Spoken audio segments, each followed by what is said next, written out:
ಕಾಂಗ್ರೆಸ್ ಸರ್ಕಾರಕ್ಕೆ ಮಂಗಳೂರಿನಲ್ಲಿ ಇಂದು ಕಾರ್ಯಕರ್ತ ಸುಹಾಸ್ ಶೆಟ್ಟಿ ಹತ್ಯೆ ಪ್ರಕರಣ. ಸುಹಾಸ್ ಹತ್ಯೆ ಖಂಡಿಸಿ ರಾಯಚೂರಿನಲ್ಲಿ ಪ್ರತಿಭಟನೆ ನಡೆಸಿದ ಬಿಜೆಪಿ ಕಾರ್ಯಕರ್ತರು.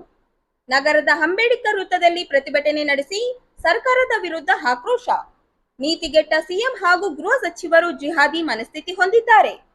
ನಿಮ್ಮ ಮನಸ್ಥಿತಿ ಹೀಗೆ ಮುಂದುವರೆದರೆ ನಾವು ಬೀದಿಗೆ ಇಳಿಯಬೇಕಾಗುತ್ತದೆ. ಸರ್ಕಾರಕ್ಕೆ ಎಚ್ಚರಿಕೆ ನೀಡಿ ಆಕ್ರೋಶ ಹೊರಹಾಕಿದ ಬಿಜೆಪಿ ಕಾರ್ಯಕರ್ತರು. ಕಾಂಗ್ರೆಸ್ ಸರ್ಕಾರ ಅಧಿಕಾರಕ್ಕೆ ಬಂದಾಗ ಹಿಂದೂ ಕಾರ್ಯಕರ್ತರನ್ನು ಕೊಲೆ ಮಾಡಿಸುವ ಕೆಲಸ ಮಾಡುತ್ತಿದೆ. ರಾಜ್ಯದಲ್ಲಿ ಹಿಂದೂಗಳಿಗೆ ರಕ್ಷಣೆ ಇಲ್ಲದ ಕಾಲಘಟ್ಟದಲ್ಲಿ ಇದ್ದೇವೆ. ರಾಜ್ಯದಲ್ಲಿ ಪೊಲೀಸರಿಗೆ ರಕ್ಷಣೆ ಇಲ್ಲದಂತಾಗಿದೆ. ಇನ್ನು ಸಾಮಾನ್ಯರಿಗೆ ನ್ಯಾಯ ಸಿಗುತ್ತಾ? ಹಿಂದೂ ಸಮಾಜ ಜಾಗೃತವಾಗಿದೆ. ಸಿದ್ದರಾಮಯ್ಯನವರಿಗೆ ನಿಮಗೆ ಎಚ್ಚರಿಕೆ ಗಂಟೆ ಇದು. ಹೇಗೆ ಕಾನೂನು ಸುವ್ಯವಸ್ಥೆ ಹಾಳು ಮಾಡಿ ಹಿಂದೂಗಳ ಕಗ್ಗೊಳಿಗೆ ಮುಂದಾದರೆ ಮುಂದಿನ ದಿನಗಳಲ್ಲಿ ಹಿಂದೂ ಸಮಾಜ ತಕ್ಕ ಪಾಠ ಕಲಿಸಲಿದೆ ಎಂದು ಅಸಮಾಧಾನ.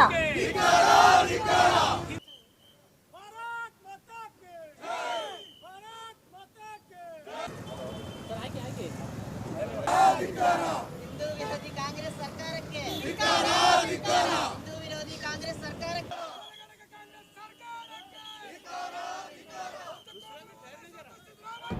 ಭಾರತೀಯ ಜನತಾ ಪಾರ್ಟಿ ರಾಯಚೂರು ಜಿಲ್ಲೆಯ ವತಿಯಿಂದ ನಿನ್ನೆ ನಡೆದಕ್ಕಂಥ ಸುಹಾಸ್ ಶೆಟ್ಟಿ ಅಂತಕ್ಕಂಥ ಹಿಂದೂ ನಾಯಕನ ಒಂದು ಕಗ್ಗೊಲೆಯನ್ನು ವಿರೋಧಿಸಿ ಇವತ್ತು ನಾವು ಪ್ರತಿಭಟನೆಯನ್ನು ಹಮ್ಮಿಕೊಂಡಿದ್ದೇವೆ.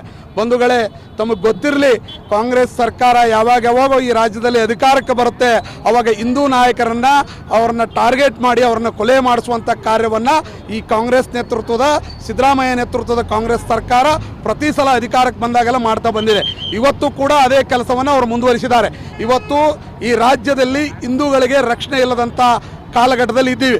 ಹಿಂದೂಗಳಿಗೆ ರಕ್ಷಣೆ ಹೋಗೋದಾಗ ಪೊಲೀಸರಿಗೆ ಇವತ್ತು ರಕ್ಷಣೆ ಇಲ್ಲದಂಥ ಕಾಲ ಇದೆ.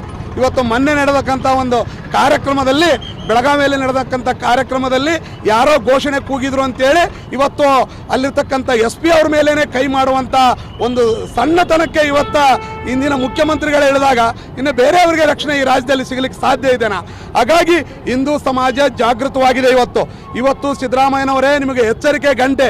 ಇದೇ ರೀತಿ ನೀವೇನಾದರೂ ಈ ಕಾನೂನು ಸುವ್ಯವಸ್ಥೆಯನ್ನು ಹಾಳು ಮಾಡಿ ಇವತ್ತು ಹಿಂದೂಗಳ ಕಗ್ಗೊಲೆಗೆ ಮುಂದಾದರೆ ನಿಮ್ಮ ಸರ್ಕಾರವನ್ನು ಹಿಂದೂ ಸಮಾಜ ಮುಂಬರುವ ದಿನಗಳಲ್ಲಿ ತಕ್ಕ ಪಾಠವನ್ನು ಕಲಿಸುತ್ತೆ ಅಂತೇಳಿ ನಾ ಈ ಸಂದರ್ಭದಲ್ಲಿ ಕೇಳಲಿಕ್ಕೆ ಇಚ್ಛೆ ಪಡ್ತೇನೆ.